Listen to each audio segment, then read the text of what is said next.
Right లివ్లీగా Pradeep తో మాట్లాడదాం. ప్రదీప్, తాజాగా జరుగుతున్న రాజకీయ పరిణామాలన్నీ చూస్తే గనక జాతీయ పార్టీలు అనేవి ప్రాంతీయ ప్రయోజనాలను పట్టించుకోవు అనేది చాలా క్లియర్ గా అర్థమవుతున్న సిచ్యువేషన్. ఈ నేపథ్యంలోనే కేటీఆర్ కీలక వ్యాఖ్యలు చేశారు.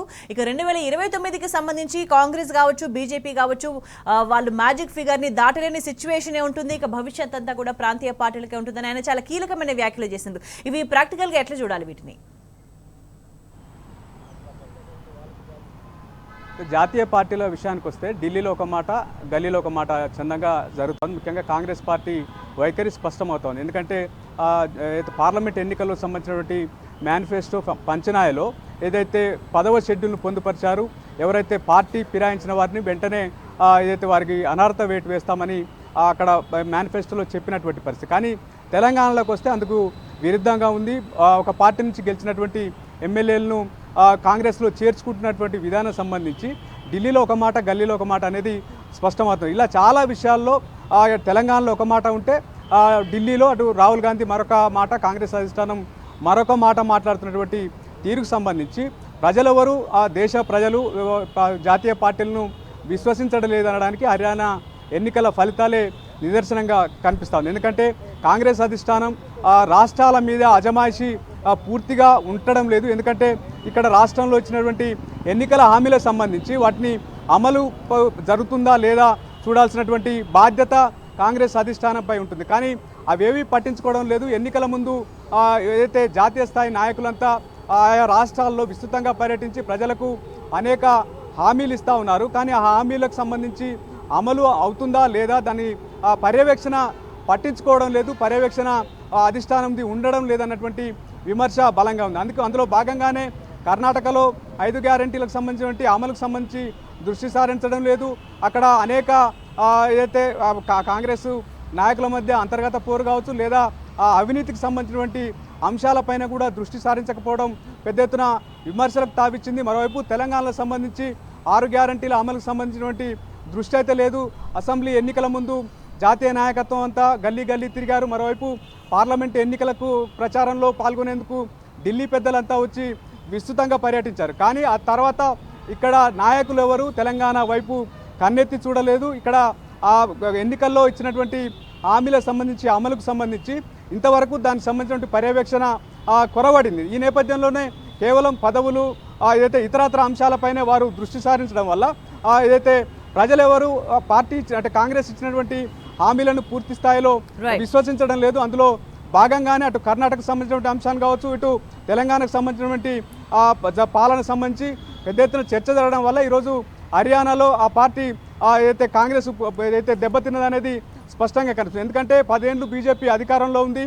ఈ 10 ఏళ్ళ వ్యతిరేకతను ఏదైతే వాడుకొని ఈరోజు కాంగ్రెస్ అక్కడ గెలవాల్సినటువంటి అవసరం ఉంది. కానీ ఆ పార్టీని ప్రజలు విశ్వసించకపోవడం వల్లే ఇది పెద్ద ఎత్తున ఆ పార్టీని ప్రజలు దూరం పెట్టారు, ఎన్నికల్లో ఓడించారనేది స్పష్టమవుతోంది. ఏదేమైనా కాంగ్రెస్ పార్టీ అధిష్టానం ఇప్పటికైనా ఒక రివ్యూ చేసుకోవాల్సినటువంటి అవసరం ఉంది. పార్టీ ఎటువంటి హామీలు ఇస్తారు? కాంగ్రెస్ పరిస్థితి చూస్తే దేశవ్యాప్తంగా కూడా పెద్ద అద్భుతమైన ముందంజలో ఏమీ లేదు.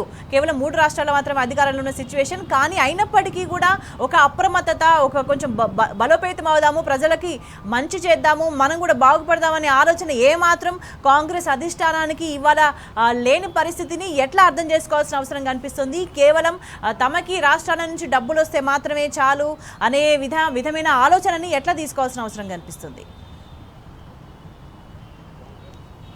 భారత్ జోడో యాత్ర తర్వాత కాంగ్రెస్ రాహుల్ గాంధీ నేతృత్వం కొంత పుంజుకున్న మాట వాస్తవం. 99 పార్లమెంటు సీట్లు అయితే గెలుచుకుంది. కానీ ఆ స్థాయిలో రాష్ట్రాల్లో ఉన్నటువంటి ఏదైతే ప్రభుత్వాల మీద ఇచ్చినటువంటి హామీలు అయితే అమలు చేయడం ద్వారా కొంత కాంగ్రెస్ పార్టీ నాయకత్వం పైన విశ్వాసం ప్రజలకు వచ్చేటువంటి అవకాశం ఉంది. కానీ అవేవి పట్టించుకోవడం లేదు.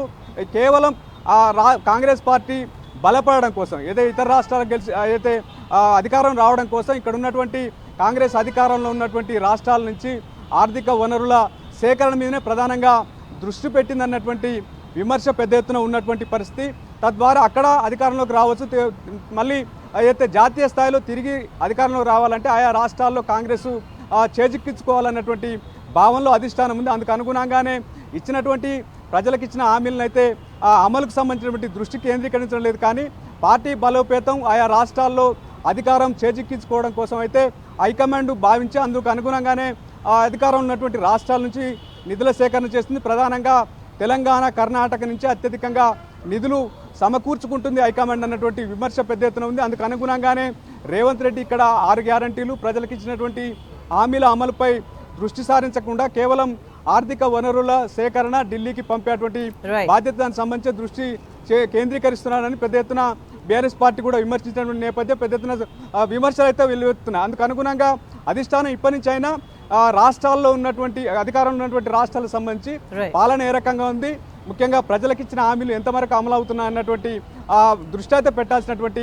అవసరం ఉందన్నటువంటి డిమాండ్ పెద్ద ఎత్తున వినిపిస్తా ఉంది. రైట్ ప్రతిపక్ష ఒకసారి లివిల్తో మాట్లాడదాం. లివిల్ ఫైనల్లీ ఒకసారి 2 సార్లు కాదు 3 సార్లు వరకు మోసం చేయగలిగింది కాంగ్రెస్ పార్టీ ప్రజలను. కానీ ఇంతకు మించి మోసం చేస్తూ ఇక ముందుకు సాగలేదు తాము అనే సోయి కాంగ్రెస్ అధిష్టానం ఇవాళ తెచ్చుకోవాల్సిన అవసరం కనిపిస్తుందా?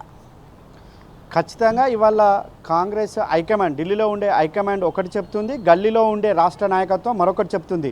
మేము పార్టీ ఫిరాయింపులకు వ్యతిరేకం, మేము అధికారంలోకి వస్తే పార్టీ మారిన ఎమ్మెల్యేలను అప్పటికప్పుడే పదవులు తొలగిస్తామని రాహుల్ గాంధీ రాజ్యాంగాన్ని పట్టుకొని పార్లమెంట్ సాక్షిగా చెప్పారు. కానీ రాష్ట్రాల వారీగా చూసుకున్నట్టయితే ఇతర ఎమ్మెల్యేలను చేర్చుకోవడం, వారికి పార్టీ కండువాలు కప్పడం, వాటి పార్టీలో చేర్చుకోవడం అంశాలు కావచ్చు, అనేక అంశాలు కూడా ఇటు న్యాయసూత్ర అని చెప్పేసి తీసుకొచ్చిన వారు ఏదైతే జాతీయ స్థాయిలో తీసుకొచ్చిన మేనిఫెస్టో కావచ్చు, వారు తీసుకొచ్చిన అనేక అంశాలు కూడా ఇవాళ అమలు చేయకపోవడం, కాంగ్రెస్ హైకమాండ్ ఒక మాట, రాష్ట్రాల్లో ఉన్న కాంగ్రెస్ ప్రభుత్వాలు ఏదైతే 3 రాష్ట్రాల్లో ప్రభుత్వం మాత్రమే ఉందో 3 రాష్ట్రాల్లో ఉన్న నాయకత్వం మరొక మాట మాట్లాడడం, వారు చేస్తున్న పనులనే ఇవాళ హర్యానా కావచ్చు ఇతర రాష్ట్రాల్లో వచ్చిన ఫలితాలు మనకు నిదర్శనంగా అనిపిస్తున్నాయి. ఖచ్చితంగా కాంగ్రెస్ పార్టీ జోడో యాత్రతో కొంత పుంజుకున్న మాట వాస్తవం. కానీ ఆ టెంపోను కంటిన్యూ చేయలేకపోయింది.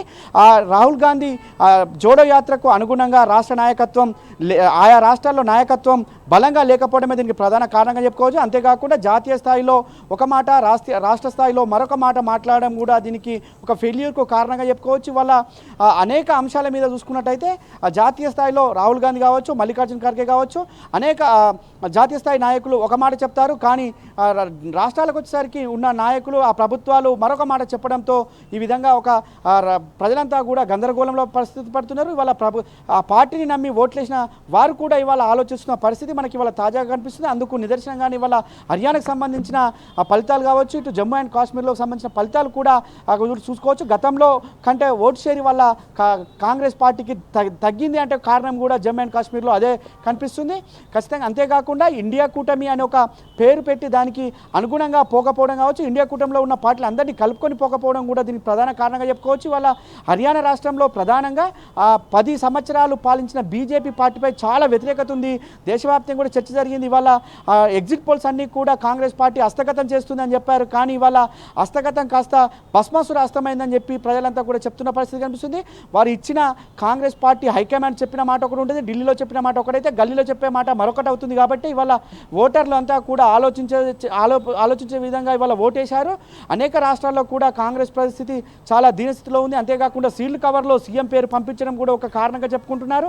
ఇటు పదవుల విషయంలో కావచ్చు, వారి ప్రకటనల విషయంలో కావచ్చు, చేసే పనుల విషయంలో ఒకదానికి ఒకటి పొంతన లేకపోవడం వల్లే ఈ విధంగా ఫలితాలు వచ్చాయని చెప్తారు. ఖచ్చితంగా రానున్న రోజుల్లో కాంగ్రెస్ పార్టీ సమీక్షలు చేసుకోవాలి. సమీక్షలు చేసుకోవడమే కాదు, ఆచరణ సాధ్యం కానీ హామీలు ఇచ్చి అందలం ఎక్కాలనుకోవడం పూర్తిగా తప్పని కూడా ప్రధానంగా చెప్తున్నారు. ఇవాళ ఏదైతే 3 రాష్ట్రాల్లో అధికారంలో ఉన్న రాష్ట్రాల్లో ఇచ్చిన హామీలన్నీ కూడా అమలు చేస్తేనే, వారు ఇచ్చిన హామీలన్నీ అమలు అయితేనే ఇతర రాష్ట్రాల్లో ఎన్నికలు జరుగుతుంటే వారికి అనుకూలంగా ఫలితాలు వస్తాయి, లేదంటే ప్రతికూల ఫలితాలే వారికి మళ్ళీ రిపీట్ అవుతాయని మాత్రం రాజకీయ విశ్లేషకులు చెప్తున్న పరిస్థితి కనిపిస్తుంది. స్వేచ్ఛ రైట్ లివల్ ఏదేమైనా కూడా పరిపాలనను గాలికి వదిలేసి రాష్ట్రాలను విధ్వంసం చేస్తే జాతీయ నాయకత్వం ఆర్థికంగా బలపడుతుందేమో, రాష్ట్ర నాయకత్వానికి సంబంధించి ఆర్థికంగా బలోపేతం అవుతుందేమో, కానీ ఒక రాజకీయ పార్టీగా నిలబడడం, బలపడడం అనేది సాధ్యం కాదు అనే విషయాన్ని కాంగ్రెస్ వాళ్ళు గమనించాల్సిన అవసరం కనిపిస్తుంది.